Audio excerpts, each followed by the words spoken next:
Mr. Scalise, where is my 1 minute when I need it? Mr. Speaker, my dear and close friend, Steve Womack. Madam Speaker, thank you for being here. My colleagues, my dear friends, Mr. Scalise, the Majority Leader, and Mr. Emmer, the Majority Whip, thank you for being here. Mr. Speaker, I rise today with obviously mixed emotions and reluctant conviction. There's a true story I've told many times over the past 60 years. It's about a young man, myself, who was a student at the University of Maryland, College Park, just a few miles from this place. As a freshman, like many young people, I lacked a vision for my future. I nearly flunked out of college and didn't even enroll in the 1958 fall semester. Fortunately for me, I re-enrolled the following spring. There was a spring convocation, April 27th, 1959. Classes were canceled from 11 a.m. to 1 p.m. so that we could all go hear the guest speaker. Frankly, I had planned not to attend. However, I was walking up the hill near a coal-filled house where the event was located, and I saw our guest drive up in a 1958 Pontiac convertible. That, Mr. Speaker, was a cool car. So cool that I decided to go to this convocation. That walk was my road to Damascus. It changed my life. The speaker was John F. Kennedy. In his remarks, he urged us to do our duty in those days of world chaos. In particular, he charged us students to become more active in our communities. Nancy heard those same words. Like many hundreds of thousands of young people, I was deeply inspired by Senator Kennedy and his words. Jack Kemp, who was my colleague when I first came here, had a similar story. A week later, I changed my major from business to political science.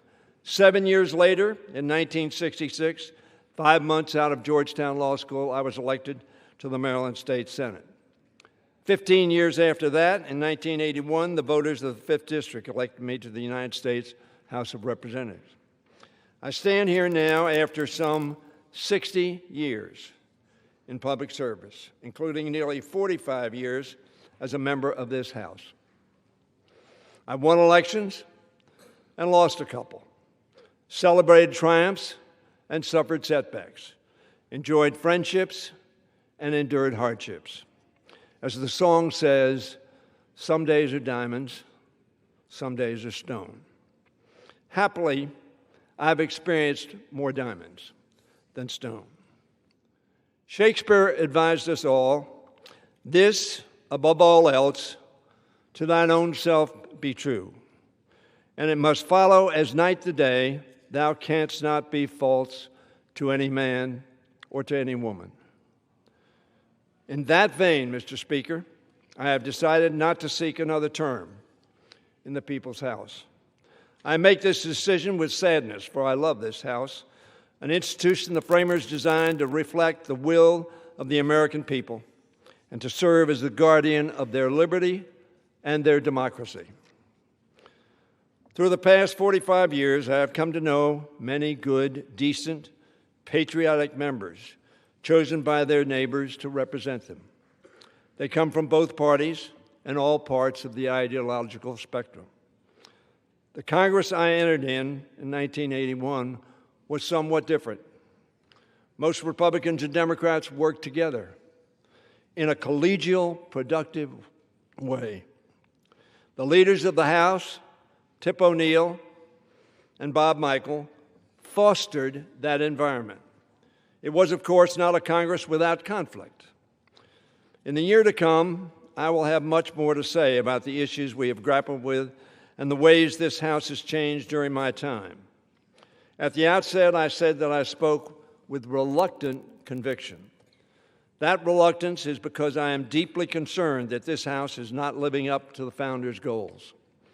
I urge my colleagues on both sides of the aisle to examine their conscience, renew their courage, and carry out the responsibilities that the first article of the Constitution demands. Only in that way can we ensure that our 250 years will be a preface to a stronger, brighter beacon in a free and principled democracy. A nation of laws, not of men. A nation respected around the world for its strength, certainly, but even more for the ideals it represents and the justice with which it acts. That effort must extend beyond this House. I fear that America is heading not toward greatness, but toward smallness, pettiness, divisiveness, lawlessness, and disdainfulness. We must respect and love one another. We must remember that we are not great or unique because we say we're great, but because we are just, generous, and fair. I hope that spirit can guide us the rest of this Congress, because I still have much I want to do in the coming year, not least of which is keeping the government open. To do that, we must send all our appropriations bills to the President in a bipartisan, timely fashion. There are many people I intend to thank in the coming months, but there are a few I will recognize now. First, to my family, which has borne much of the burden of my service. Stand up, family.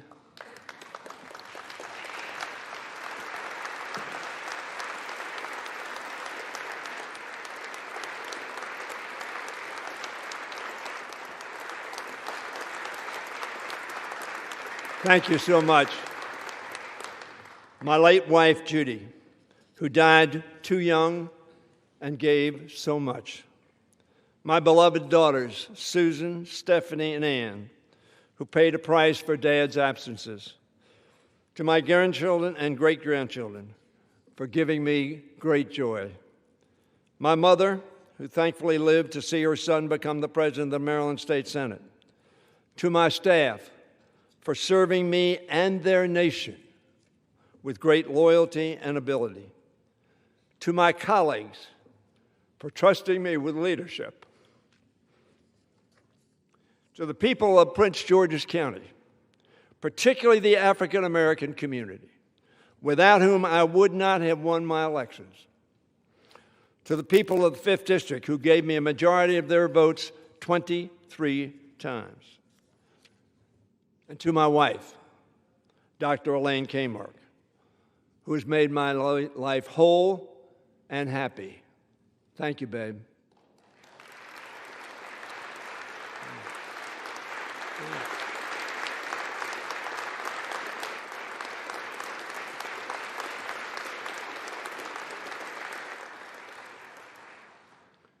And to God, for sending me down this road so many years ago that I call the road to Damascus. I want to thank all of my colleagues, extraordinary people, decent people, people whom their neighbors respect and sent them here. The only way you got here was your neighbors said they wanted you to represent them. Thank you all. Mr. Speaker, with tremendous gratitude, I yield back.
You've an honor, and the institution wishes you God's.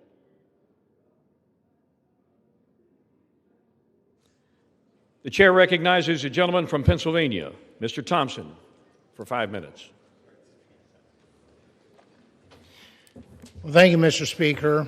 Before I get into my primary remarks I was going to rise for, I just want to reflect 18 years ago when I came into the House of Representatives, my staff, who had been on the Hill for actually a couple decades at that point, my chief of staff said, if there was ever a Democrat member of Congress that literally represents the term statesman, it's Steny Hoyer. And it truly is. He has not failed at that task. And so I just offer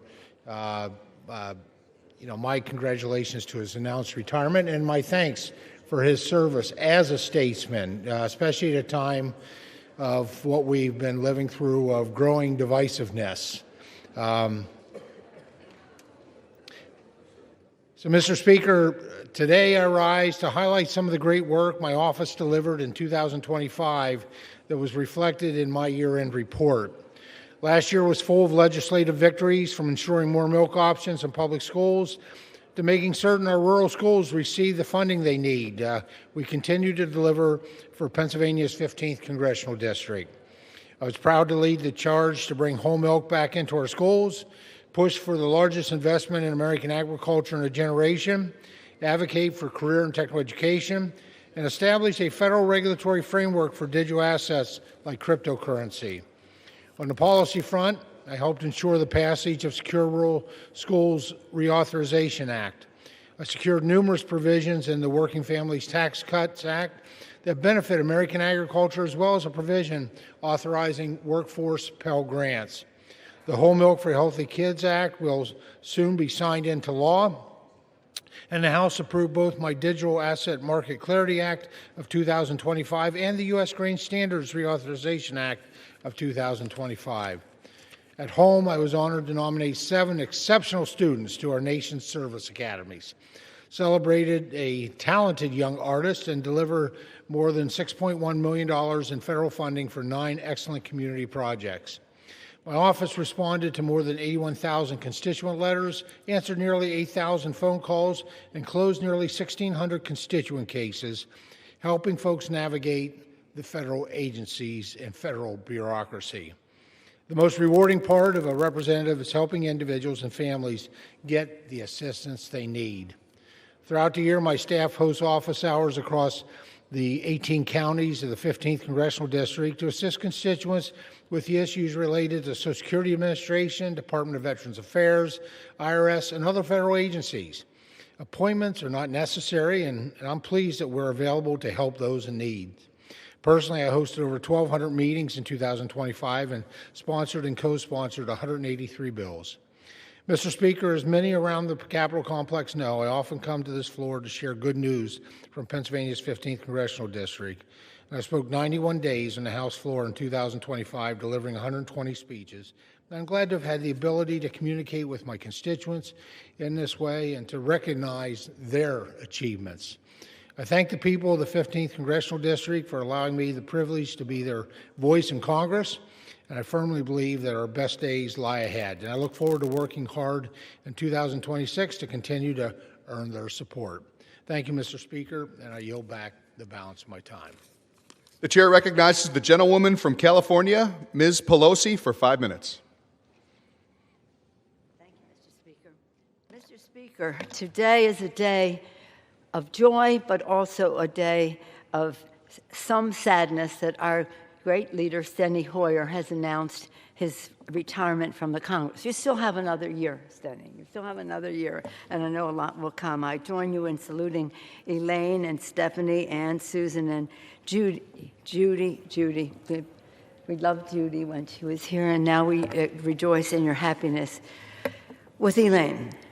My colleagues, we all know that Steny Hoyer has been a pillar of strength for the House of Representatives and a champion for the people of Maryland for more than 4 decades. His patriotism, mastery of the legislative process, and steadfast commitment to America's working families have left an indelible positive mark on our nation. Steny has been a steady presence in our caucus and the Democratic leadership and a valued colleague.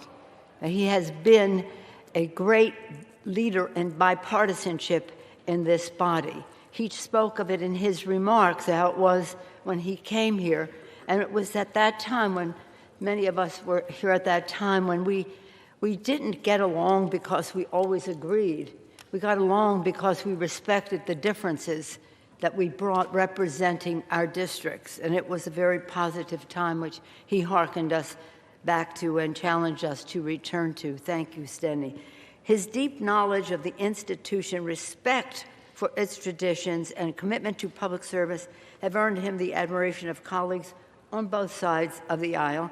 Personally, Steny has been not only a trusted partner in leadership, but a dear friend. He mentioned the presidency of John F. Kennedy. When President Kennedy was president, Steny and I worked in the office of Danny Brewster of Maryland. That's when I got to know him. I was just out of school. He was in law school, and sadly, we saw the assassination of the president, and that was a horrible thing. As he concludes his extraordinary leadership and service in the Congress, we celebrate his legacy of decency and devotion to our country. He has been just so remarkable. Our gratitude to him and his family is boundless, and we're with them, wish them every happiness in the years ahead. Steny, you have been a leader to us. You have been a mentor to many. You have been really an example of leadership, and perhaps can be viewed as one of the most substantial, respected members of Congress in the history of this body. Thank you for your leadership. I yield back the balance of my time. The chair recognizes the gentleman from Arkansas, Mr. Womack, for 5 minutes.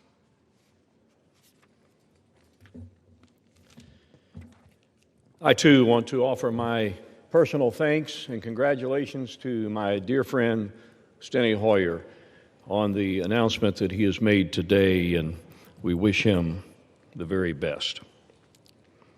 Mr. Speaker, I rise today to pay tribute to a great friend and a fellow Northwest Arkansan, Doug McMillon, who at the end of this month steps away from a 12-year run as Chief Executive Officer of Fortune 1, Walmart, in Bentonville, Arkansas. His is a story of incredible American success. Much like the company he has led, his journey started with humble beginnings. At 16, Doug's family moved from Jonesboro, Arkansas, to Bentonville. The eldest of 3 children, Doug was a guard on the Bentonville High School Tiger basketball team. I had the privilege of watching him play high school sports. No way of knowing where his dreams and ambitions would take him. He began his career at Walmart as an hourly associate in 1984, picking orders and unloading trailers in the warehouse. He attended the University of Arkansas and worked part-time at the Bank of Bentonville. Later, he enrolled in the MBA program at the University of Tulsa. He later became an assistant manager at Walmart Store 894 in Tulsa, and that launched a career with the nation's leading retailer, with promotions to CEO of Sam's Club in 2005, Walmart International in 2009, and finally, CEO of the entire enterprise in 2014. With a market cap of $195 billion under his tenure, Walmart's value has increased by more than 350%, and current market cap